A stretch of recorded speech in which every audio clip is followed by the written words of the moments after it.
Assalamualaikum warahmatullahi wabarakatuh. Pertemuan kali ini kita membahas kasus K sampel berhubungan. Maksudnya kasus K sampel ini mana banyaknya macam sampelnya, yaitu kategori-kategori sampelnya lebih dari 2. Di mana pertemuan sebelumnya kita telah belajar sampel 1 sampel, 2 sampel, sekarang lebih dari 2, 3, 4, dan seterusnya. Jadi untuk kasus sampel berhubungan, pertama kita membahas tentang materi dengan uji tes Q-Cohran. Q-Cohran merupakan perluasan dari uji McNemar. Kalau McNemar kita menggunakan 2 sampel berpasangan. Kalau tes Q-Cohran itu menggunakan jika banyak sampel, macam sampelnya itu lebih dari 2 sampel, itu 3, 4, dan seterusnya. Dan datanya sekarang adalah data berpasangan. Ya. Untuk K sampel berpasangan. Uji Q-Cohran digunakan untuk menguji N sampel yang berpasangan dengan K treatment yang diterapkan di setiap sampel. Hasilnya disajikan dalam tabel potensi nanti K kali N, di mana nanti K banyak treatmentnya, kemudian N adalah banyak berapa sampel yang diambil dari setiap treatmentnya. Dan K jadi nanti kita bisa membuat tabelnya nanti K kali N. Syarat datanya, data berupa data nominal, yaitu ada kategorinya hanya 2, yaitu ya atau tidak, sukses atau gagal, hidup atau mati, dan seterusnya. Jadi bentuk kategorinya ada 2. Maka nanti data ini kita kasih, kita nombori atau kita beri angka dengan nilai 0 untuk yang gagalnya, atau nanti kalau hidup mati yang matinya, kemudian yang 1 untuk yang sukses. Kalau hidup mati misalnya yang hidup, kemudian yang kalau iya tidak itu yang untuk iya, itu angka 1. Sedangkan yang 0 kebalikan dari reaksi positifnya, begitu ya. Kemudian untuk prosedurnya, pertama kita ya biasa untuk melakukan analisis statistik, kita tentukan dulu hipotesisnya.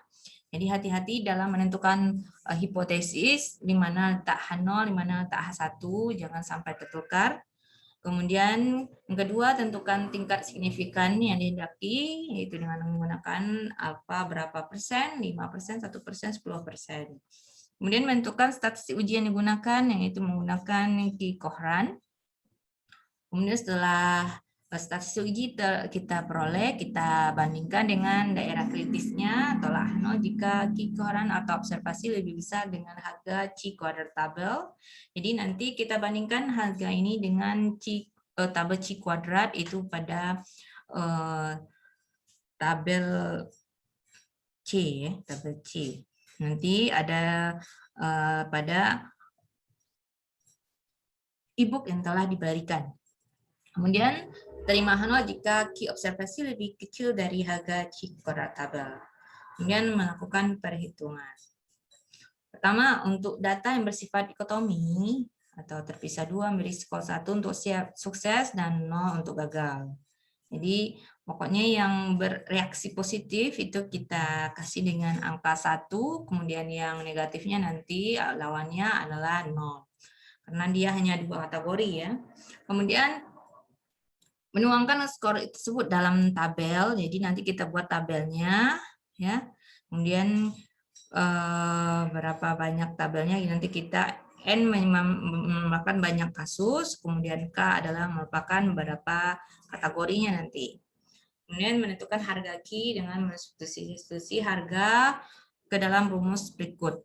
Ya, jadi kita tentukan rumus Q dengan rumusan seperti ini, di mana Q adalah harga Q-Cohrannya, K adalah banyak kelompok atau kegiatan atau pelakuan atau treatment ya. Kemudian GJ ini adalah jumlah sukses per kegiatan atau per kelompok. Ya. Kemudian LI adalah jumlah sukses seluruh kegiatan perpasangan. Kemudian yang D, tingkat signifikan harga Q observasi dapat ditentukan menggunakan tabel C karena harga Q mendekati distribusi C kuadrat. Maka nanti derajat bebasnya adalah K dikurang 1. Jadi nanti untuk tabel C kuadratnya kita lihat derajat bebasnya K kurang 1. Jadi tergantung berapa banyak treatmentnya atau kategorinya nanti kita kurangi 1, maka itulah nilai derajat bebasnya. Kemudian kita bandingkan harga Q dengan hasil dari C kuadrat tabel. Kemudian kita menentukan keputusan tadi, yaitu menggunakan jika harga Q observasi lebih besar dari harga tabel C kuadrat tabel, maka keputusannya adalah tolak H0. Kemudian yang terakhir baru kita menentukan kesimpulan berdasarkan hasil signifikan yang dikehendaki. Contohnya, nah ini ya. Kita akan mempelajari pengaruh keramahan seorang pewawancara atas jawaban para ibu rumah tangga dalam survei pendapat. Kita melatih seorang pewawancara untuk melakukan 3 jenis wawancara. Pertama, wawancara 1 menunjukkan perhatian, keramahan, dan antusiasme. Wawancara 2 menunjukkan keformalan, keberhati-hatian, dan kesopanan. Wawancara ketiga menunjukkan ketiadaan perhatian, keterburu-buruan, dan formalitas yang kasar. Pengacara akan ditugaskan untuk mengunjungi 3 kelompok yang terdiri dari 18 rumah dan diminta untuk memakai wawancara dengan 3 metode tersebut. Jadi apakah ada perbedaan antara ketiga jenis metode wawancara? Ya, jadi nanti jawabannya iya diberikan terhadap suatu butir tertentu oleh ketiga kelompok yang dipasangkan. Sehingga kita peroleh data seperti ini ya. Nah, ini datanya. Ini jawaban terhadap wawancara 1, jawaban 2, ini jawaban 3. Jadi jawaban ya untuk 1 ya, 0 itu tidak. Sehingga kita bisa menentukan menghitung Q ya dari hasil tabel ini. Awalnya datanya seperti ini ya. Awalnya sampai sini saja. Setelah itu, jadi datanya hanya ya atau tidak, atau mungkin nanti sukses atau gagal. Nanti kita kasih skornya 0 atau 1. Kemudian kita hitung LI, di mana ini LI pangkat 1, maksudnya adalah jumlah yang menjawab ya. Ya, jumlah menjawab ya berarti di sini adalah 0. Ya, untuk yang pertama ya, yang pertama jadi sampel pertama jawaban 0, maka LI kuadratnya adalah 0, tetap 0. Kemudian untuk yang baris kedua jumlah yang menjawab ya ada 2 nih, maka ini dikuadratkan 4. Kemudian menjawab pada baris ketiga adalah hanya 1, ini dikuadratkan tetap 1. Begitu seterusnya. Ini pada 11 ada 3, berarti dikuadratkan 9. Setelah itu masing-masing kolom kita kuadratkan ya. Kita kuadratkan sehingga ini untuk G1 jadi berarti kelompok 1 ya. Jumlahnya semuanya yang menjawab ya adalah 13. Kemudian untuk 2 G2 13 juga. Kemudian yang ketiga yang menjawab ya ada hanya 3. Kemudian ini jumlah dari yang menjawab ya pada masing-masing barisnya atau masing-masing sampel gitu maksudnya. Kita jumlahkan hasilnya maka sigma L akan sama dengan 29 sigma LI ya. Kemudian sigma LI kuadrat nanti kita jumlahkan ini hasilnya 63. Jadi kita substitusikan nanti kepada rumus Q-nya. Maka langkah menjawab soal ini kita tentukan H0-nya proporsi ya adalah sama untuk ketiga jenis wawancara tersebut. Kemudian H1 minimal ada proporsi yang berbeda pada 2 jenis wawancara. Jadi kalau kemudian tingkat signifikannya alfanya 1%, ya. Maka nanti tolak H0 jika Q-nya lebih besar dari Q kuadrat tabel. Tinggal kita substitusikan nilainya. Tadi K-nya ini ada 3 ya, kan tipe wawancaranya ada 3. Kemudian ini GJ ini sigma kan 1 sampai 3. GJ-nya berarti ada G1, G2, G3 ya. Dikurangi sigma GJ dikuadratkan ya. Dibagi dengan K kali sigma LI dikurang sigma LI kuadratkan. Ini sudah kita peroleh semuanya. Tinggal kita substitusikan nilainya ya. Nah, ini perkaliannya ini dikurang sigma GJ dikuadratkan berarti total semuanya ini kan 13 tambah 23 tambah 3 hasilnya 29 baru dikuadratkan. Nah, ya. Maka kita peroleh ini setelah substitusikan hasil Q adalah 16,7. Nah, ini kita bandingkan Q ini dengan Q kuadrat tabel. Nah, Q kuadrat tabel bagaimana kita melihat Q kuadrat tabel?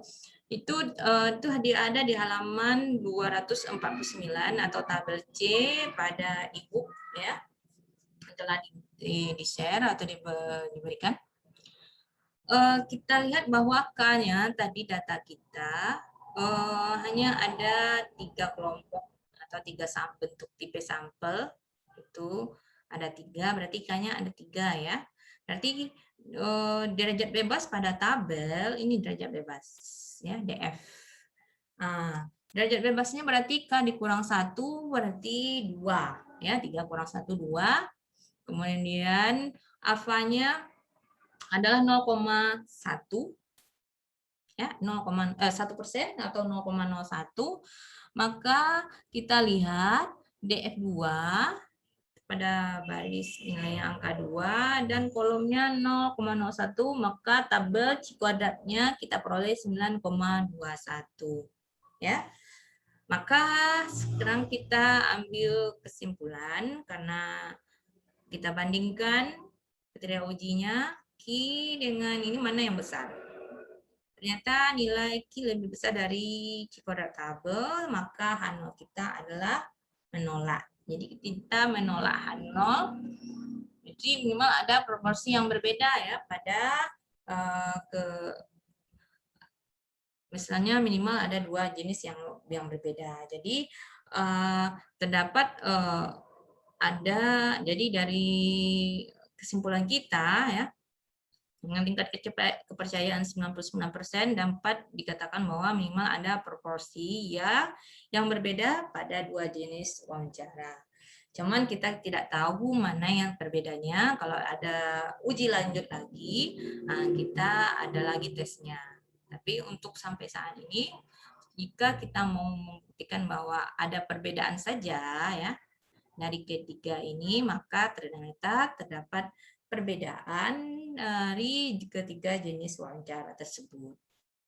Nah, cuman kita nggak tahu mana yang berbeda dari ketiganya. Nah, inilah pengujian dengan menggunakan tes Q-Kohran ya. Itu untuk sampel lebih dari 2 dengan sampel yang berhubungan ya, sampel berhubungan. Ini penjelasan untuk materi Q-Kohran. Assalamualaikum warahmatullahi wabarakatuh.